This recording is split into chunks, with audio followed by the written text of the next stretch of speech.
오늘도 하나님의 말씀을 기록해 봅니다. 안녕하세요. 성경 일기장입니다. 오늘은 제 마음속에서도 참 오래 머물렀던 말씀, 요한복음 1장을 함께 나눠보고 싶습니다. 가만히 앉아 마음을 조금 내려놓고 지금 이 순간 예수님이 우리 곁에 아주 가까이 계신다는 걸 천천히 느껴보셨으면 좋겠습니다. 세상은 어둡고 복잡할 때가 많지요. 뉴스를 켜면 걱정스러운 소식들이 넘쳐나고 가족 간에도 마음이 맞지 않아 힘들 때가 있습니다. 나이가 들수록 몸은 약해지고 외로움은 더 깊어지는 것 같습니다. 하지만 하나님 말씀은 그 모든 혼란을 뚫고 들어오는 조용한 빛처럼 오늘도 우리를 부드럽게 감싸줍니다. 그 빛 아래에서 우리가 조금은 숨을 고르고 다시 의지할 수 있는 힘을 발견해 보면 좋겠습니다. 혹시 지금 마음이 무거우신가요? 혹시 앞으로의 길이 보이지 않아 답답하신가요? 괜찮습니다. 오늘 이 시간 하나님께서 당신의 손을 꼭 잡아주실 겁니다. 자, 이제 조용히 마음을 열고 요한복음 1장 속으로 함께 걸어가 볼까요? 챕터 1 태초의 말씀이 내 삶에 건네는 속삭임. 태초의 말씀이 계셨다고 요한은 조용히 고백합니다. 아직 아무것도 만들어지기 전 빛도 땅도 사람의 숨결도 존재하지 않던 그때 그 시작보다 더 먼저 예수님은 이미 거기 계셨다고 말하지요. 요한복음 1장 1절에서 3절까지를 함께 읽어보겠습니다. 태초의 말씀이 계시니라. 이 말씀이 하나님과 함께 계셨으니 이 말씀은 곧 하나님이시니라. 그가 태초에 하나님과 함께 계셨고 만물이 그로 말미암아 지은 바 되었으니 지은 것이 하나도 그가 없이는 된 것이 없느니라. 저는 이 구절을 읽을 때마다 어쩐지 마음 한가운데가 따뜻해지는 경험을 합니다. 아, 내 인생의 시작보다 먼저 나를 알고 계신 분이 계시는구나. 그 사실만으로도 오래 묵혀둔 불안들이 조금씩 풀려나갑니다. 우리는 때때로 이런 생각을 하지 않습니까? 내가 이 세상에 왜 태어났을까? 내 삶에 무슨 의미가 있을까? 특히 나이가 들어 자녀들이 독립하고 직장에서 은퇴하고 나면 이런 질문들이 더 크게 다가옵니다. 얼마 전 교회에서 만난 김순자님이 이런 말씀을 하셨습니다. 70대 중반이신 그분은 남편을 먼저 떠나보내시고 홀로 지내시는데 어느 날 저에게 조용히 말씀하셨어요. 목사님, 저는 요즘 아침에 눈을 뜨면 이런 생각이 들어요. 내가 오늘 왜 살아야 하지? 자식들은 바쁘고 친구들은 하나둘 아프거나 세상을 떠나고 저만 여기 남아있는 것 같아요. 그분의 목소리에는 깊은 외로움이 배어 있었습니다. 그때 저는 그분께 이 말씀을 나눴습니다. 태초에 말씀이 계셨다는 이 구절을요. 하나님은 당신이 태어나기 훨씬 전부터 당신을 알고 계셨고 당신의 삶을 계획하셨다고요. 당신이 지금 여기 살아계신 것은 우연이 아니라 하나님의 뜻이라고 말이죠. 그분은 한참을 조용히 계시다가 천천히 고개를 끄덕이셨습니다. 몇 주 후 다시 뵈었을 때 얼굴빛이 한결 밝아져 있었습니다. 그 말씀을 매일 아침 되뇌고 있어요. 하나님께서 저를 기억하고 계시다는 걸 믿으려고요. 오늘도 우리 삶은 예측할 수 없는 일들로 가득할 수 있습니다. 갑자기 찾아온 질병, 예상치 못한 경제적 어려움, 가족 간의 갈등, 이런 것들이 우리를 흔들어 놓습니다. 그러나 그 모든 것보다 앞서 계신 분, 우리를 향한 계획을 먼저 품고 계셨던 하나님이 지금도 나를 바라보고 계시다는 사실은 어떤 흔들림 속에서도 작은 평안의 자리를 마련해 줍니다. 당신은 혹시 스스로를 쓸모없는 존재라고 생각하신 적이 있나요? 나는 이제 늙어서 아무것도 할 수 없다고, 짐만 되는 존재라고 느낀 적이 있나요? 그렇다면 오늘 이 말씀을 꼭 기억해 주세요. 하나님은 태초부터 당신을 알고 계셨고 당신의 인생 한 페이지 한 페이지를 다 보고 계십니다. 당신이 숨 쉬는 이 순간도 하나님의 계획 안에 있습니다. 상상해 봅니다. 깊은 어둠 속에 한 줄기 말씀이 내려오는 장면을, 조용하지만 확실하게 내 존재의 시작을 부드럽게 밝히는 빛. 그 빛 속에서 하나님은 이렇게 말씀하시는 듯합니다. 너는 우연히 존재하는 것이 아니란다. 내가 너를 지었고 내가 너를 사랑하며 내가 너와 함께 걸어간다. 이 사실을 믿는 순간 우리의 삶은 다시 의미를 되찾습니다. 아무리 작고 보잘것없어 보이는 하루라도 하나님 앞에서는 귀한 하루입니다. 오늘 우리의 걸음도 그 빛 아래 놓여 있습니다. 함께 이런 고백을 해보면 어떨까요? 하나님, 제 삶의 시작이 당신 안에 있었음을 믿습니다. 잠시 조용히 마음을 가다듬고 기도해 보겠습니다. 태초부터 계셨던 하나님, 저의 시작보다 먼저 저를 품어주신 그 사랑에 감사드립니다. 제가 누구인지 잊어버릴 때, 제 존재가 무의미하게 느껴질 때, 이 말씀으로 저를 다시 일으켜 세워주소서. 이제는 제 삶의 모든 순간을 당신의 빛 아래 맡겨드리오니 저를 인도해 주옵소서. 아멘. 챕터 2 빛은 어둠을 이기지 못하더라. 요한은 또 이렇게 말합니다. 빛이 어둠에 빛이 돼 어둠이 깨닫지 못하더라. 요한복음 1장 5절의 말씀입니다. 우리는 모두 이런 경험이 있지요. 어둠이 너무 짙어서 아무것도 보이지 않을 때, 생각도 감정도 앞으로의 길도 흐릿해질 때가 있습니다. 밤에 잠을 자려고 누워도 걱정이 머리를 떠나지 않고 아침에 눈을 떠도 희망이 보이지 않는 그런 날들 말입니다. 특히 우리 나이가 들면 어둠은 더 다양한 모습으로 찾아옵니다. 건강의 어둠, 외로움의 어둠, 죽음에 대한 두려움의 어둠. 친구들이 하나둘 세상을 떠나고 내 차례도 머지않았다는 생각이 들 때 그 어둠은 참으로 무겁습니다.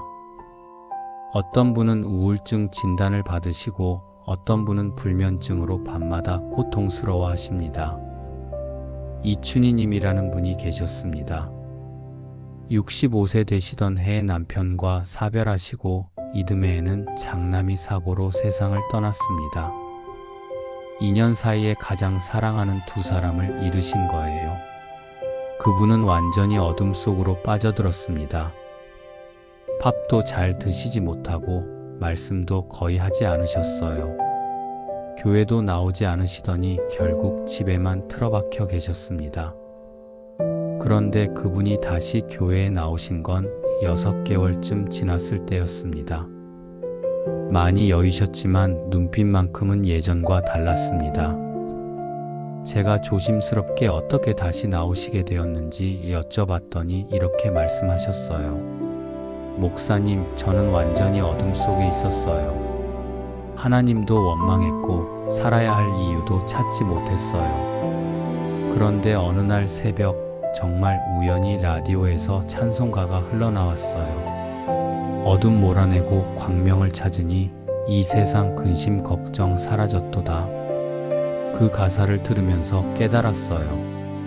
어둠이 제 삶을 다 집어삼킨 것 같았지만 하나님의 빛은 여전히 거기 있었다는 걸요. 그러나 성경은 단호하게 말합니다. 어둠이 빛을 이기지 못한다고요. 무엇보다 강하고 무엇보다 선명한 것은 결국 빛이라는 선언이지요.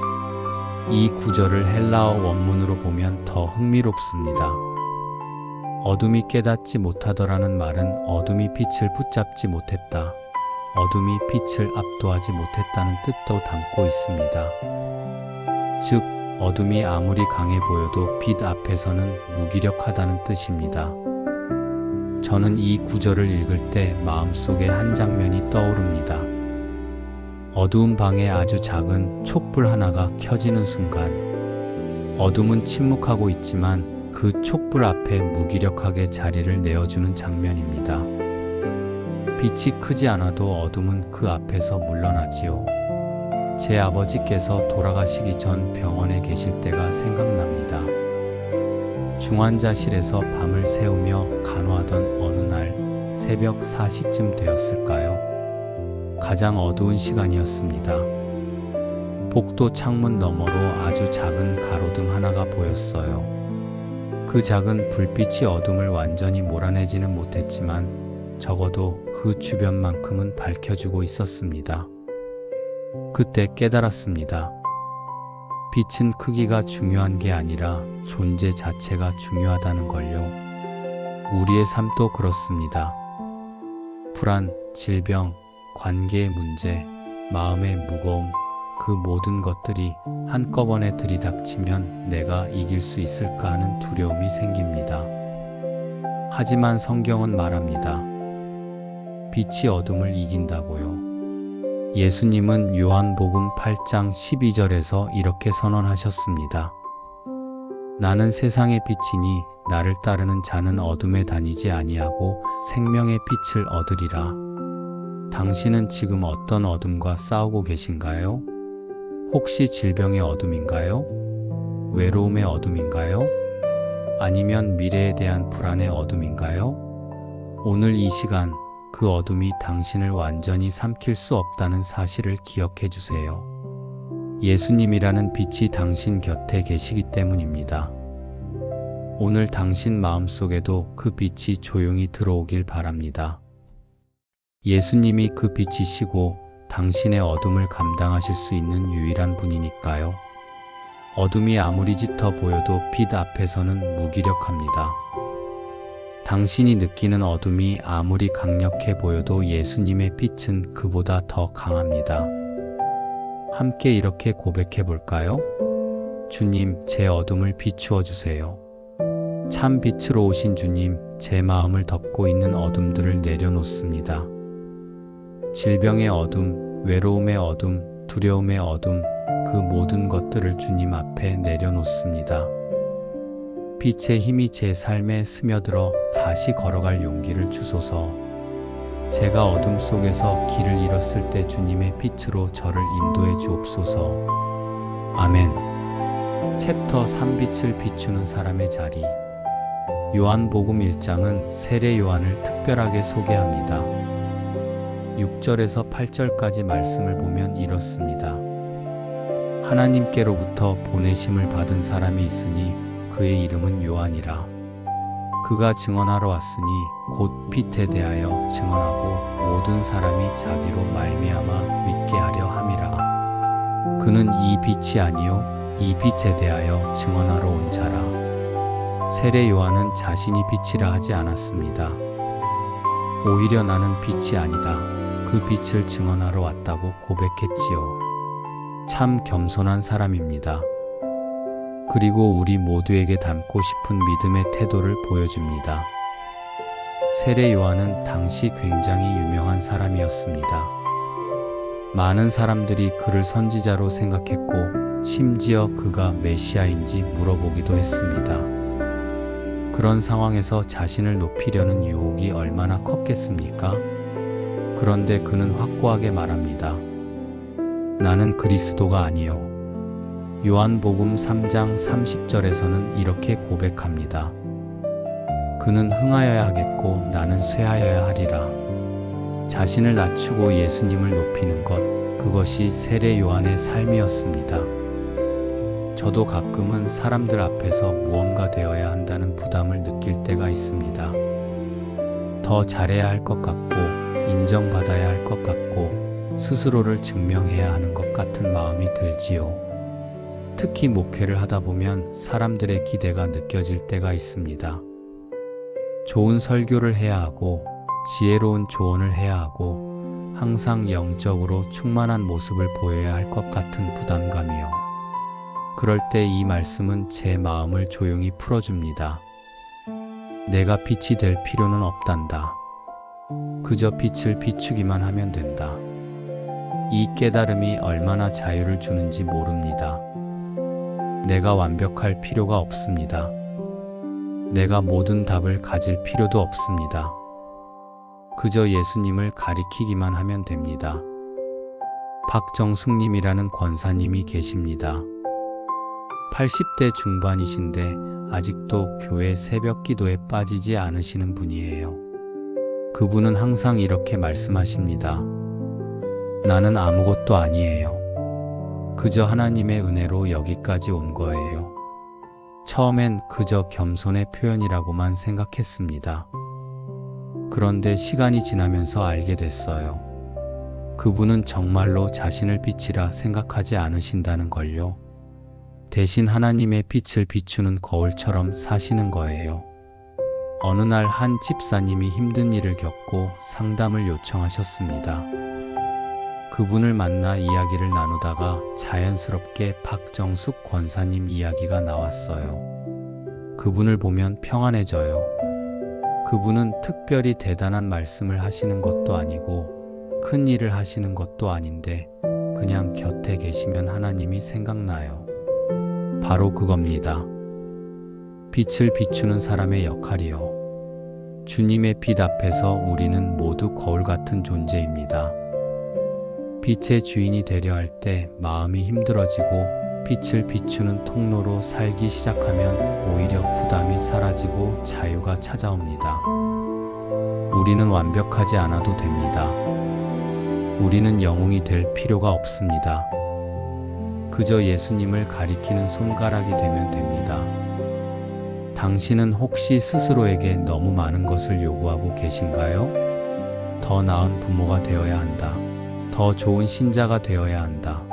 더 완벽한 사람이 되어야 한다고 스스로를 압박하고 계신가요? 오늘 이 말씀으로 그 부담을 내려놓으시길 바랍니다. 우리는 빛이 아닙니다. 우리는 빛을 비추는 사람입니다. 잠시 눈을 감고 상상해 보세요. 당신 앞에 밝은 빛이 비치고 당신은 그 빛을 조용히 주변으로 반사하는 모습을요. 억지로 애쓰지 않아도 괜찮습니다. 그저 하나님이 주시는 빛을 비추기만 하면 되니까요. 가족에게, 이웃에게, 교회 식구들에게 그 빛이 자연스럽게 흘러가는 모습을 상상해 보세요. 그것이 바로 하나님이 우리에게 원하시는 삶입니다. 우리 함께 이런 고백을 해보면 어떨까요? 주님, 제가 빛이 아니라 통로가 되게 해주세요. 겸손한 증인으로 서셨던 세례 요한처럼 저도 오늘 주님의 빛을 비추는 통로로 살게 하소서.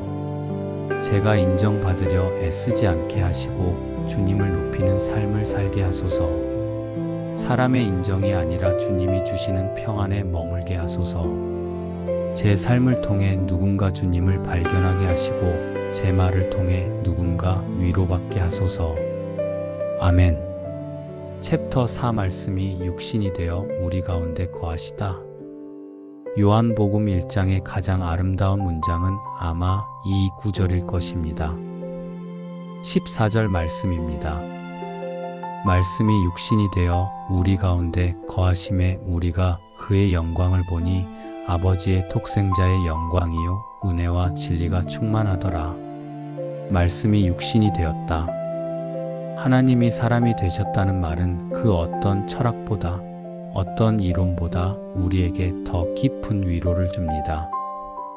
하나님이 멀리 계신 분이 아니라는 사실, 우리가 겪는 눈물과 외로움, 그 감정의 무게를 너무 잘 아시는 분이라는 사실 말이지요. 히브리서 4장 15절은 이렇게 말합니다. 우리에게 있는 대제사장은 우리의 연약함을 동정하지 못하실 이가 아니요 모든 일에 우리와 똑같이 시험을 받으신 이로되 죄는 없으시니라. 예수님은 우리처럼 배고픔을 느끼셨습니다. 우리처럼 피곤하셨습니다. 우리처럼 슬픔을 경험하셨고 우리처럼 외로움을 아셨습니다. 그래서 우리를 이해하실 수 있습니다. 저는 이 말씀을 나눌 때마다 예수님이 조용히 우리 집 거실에 걸터 앉아 따뜻한 눈으로 우리를 바라보는 모습이 떠오릅니다. 어떤 말도 하지 않아도 괜찮은 그냥 곁에 계신다는 사실만으로도 마음이 풀리는 그런 순간이에요. 실제로 복음서를 보면 예수님은 많은 시간을 사람들과 함께 보내셨습니다. 밥을 같이 드시고 길을 같이 걸으시고 배를 같이 타셨습니다.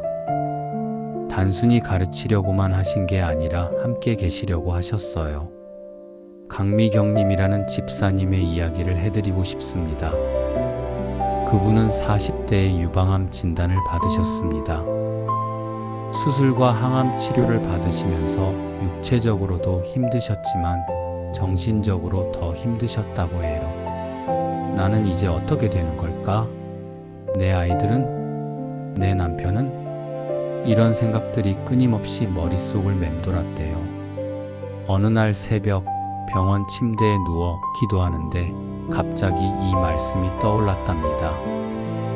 말씀이 육신이 되어 우리 가운데 거하심에 그 순간 깨달았대요. 예수님이 지금 여기 이 병실에도 계시다는 걸요.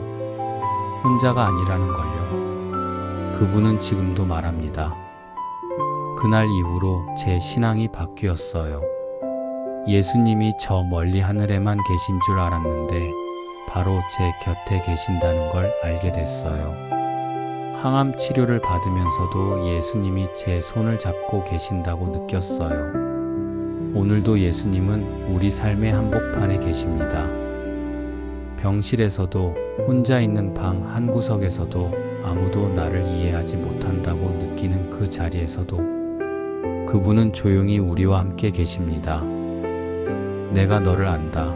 내가 너와 함께 걸어간다라고 말씀하시면서요. 마태복음 1장 23절에서 예수님을 임마누엘이라 부릅니다. 그 뜻은 하나님이 우리와 함께 계시다입니다.